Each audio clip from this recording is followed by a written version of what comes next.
the revolutionary ankle lock system, an integrated brace built into the boots, delivering unrivaled support, protecting ligaments from twists, tears, and trauma.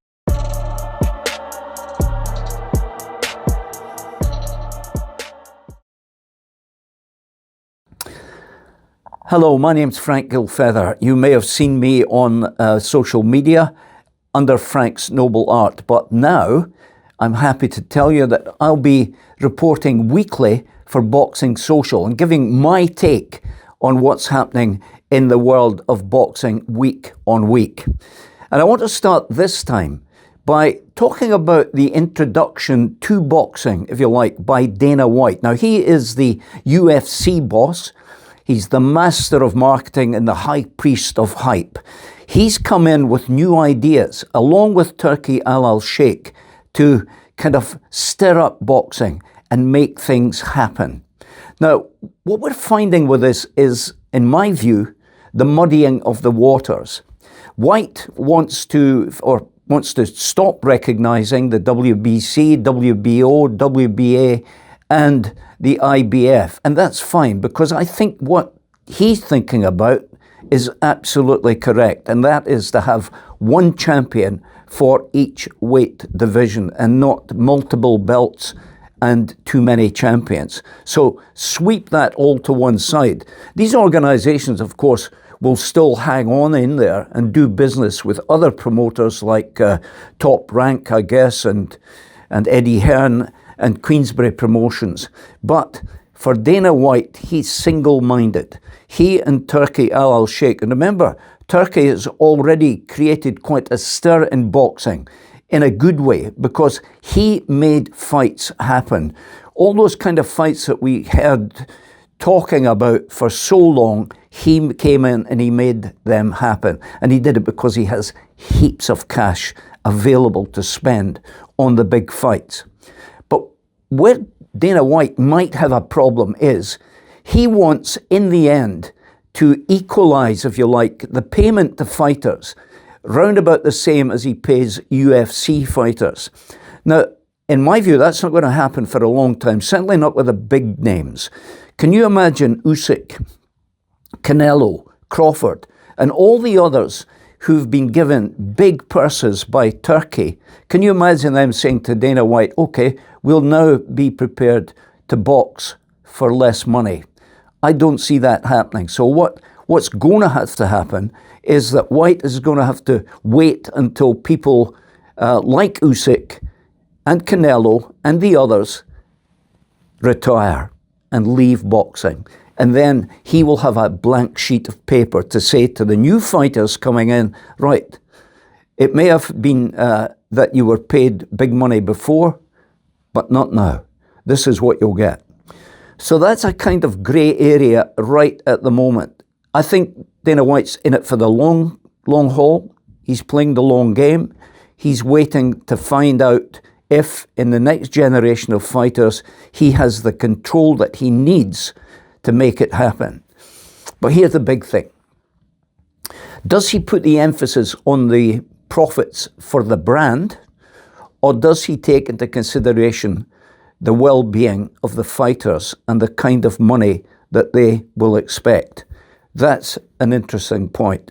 I think it will all kind of tease out in time, and I'm not over-convinced that Dana White is the right man for the job or the right man to rejuvenate boxing, because really it's not going too well out with the big fights. Here's another thing we must consider. Where are the new, up-and-coming, exciting talents in boxing? I don't see too many of them. What I see now is the big names, but very few. Okay, you've got guys like Moses Atoma coming in, but very few others are coming through the ranks which are going to excite the boxing public. Consider this. Of the top 10 pound-for-pound fighters in the world today, the average age is 32 and a half. That's quite astonishing. You've got guys like Crawford and Usyk who are 38, You've got Canelo, who's 35, Bivol, who's 34, and of course, Beterbiev bumps up that average because he's 40 years of age. Now, they're hanging on in there. And the reason they can do that is because they're fighting fewer times than, they did decades ago, than some of the, even in the 80s and 90s, where boxers were much more active in those days than they are today. There's also the nutrition, the diet, the sports science, all that comes into play, which means that these fighters can go on for longer. And that's really interesting. And it's good, but is it good for the game?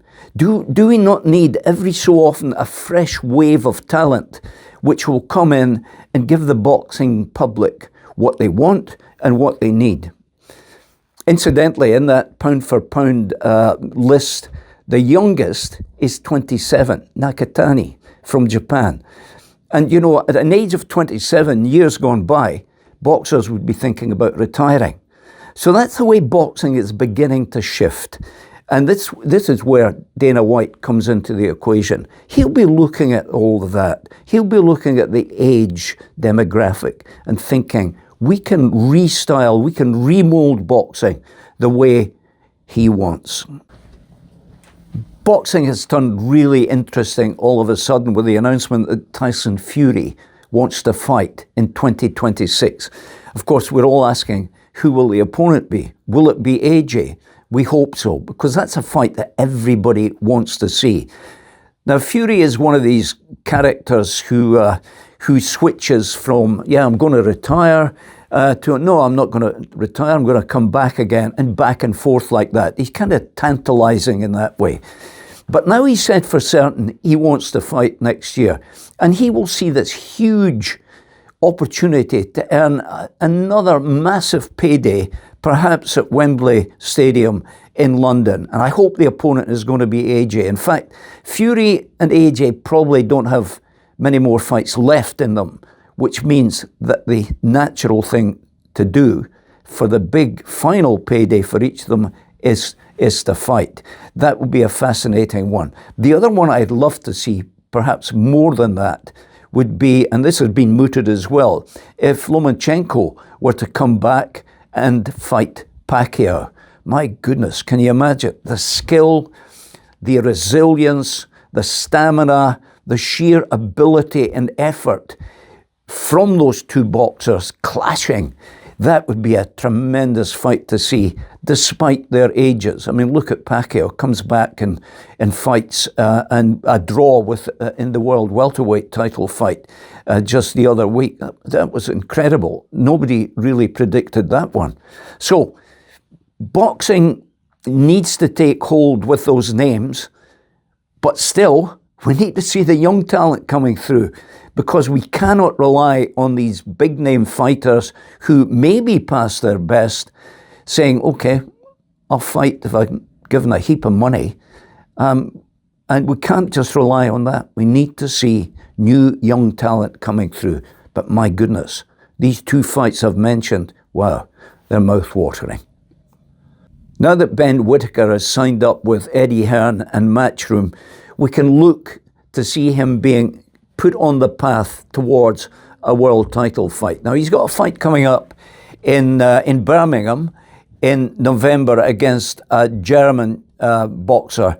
And, of course, Eddie Hearn's not going to risk his massive investment by putting in an opponent against Whittaker who's going to give him a real bit of trouble. I think we can surmise that Whittaker will come through that one probably with ease. But here's the thing about him. He has caught my eye for all the wrong reasons. And I do not like the kind of stuff that he gets up to in the ring by patronizing, by showing disrespect to his opponents. Patting them on the head when he makes them miss, all that. Listen, the guy is clearly talented, and I think he could go all the way to the top if he ditches all the stuff that we know him to do. Now, I know that especially the younger fight fans love to see all that. For me, it's not good. I think if you want to be a champion, you need to be setting your sights on guys like Alexander Usyk, who is all about respecting his opponent and all about respecting his opponent's team. That's important as well. So let's not get into the faces of your opponent. Let's not shout them down, be disrespectful. Let's show that what you're there for is because you're talented. You know, I was at the Ring Magazine Awards earlier this year, and I've been very critical on video of Whittaker. And maybe it was me being paranoid, but I was convinced he was giving me daggers from the table next to me all throughout the evening. I would love to meet Ben Whittaker and say to him, you know, let's kind of tone it down a bit. Let's be the guy you can be, the champion you should be, and probably you will be.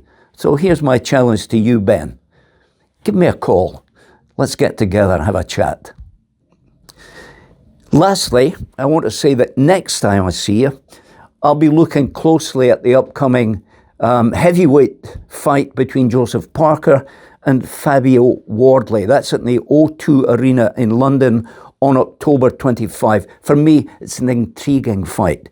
You know, we're all talking about Parker being the next guy who will fight Usyk. But what can Wardley say about that? We'll talk about that next time. The revolutionary ankle lock system, an integrated brace built into the boots, delivering unrivaled support, protecting ligaments from twists, tears, and trauma.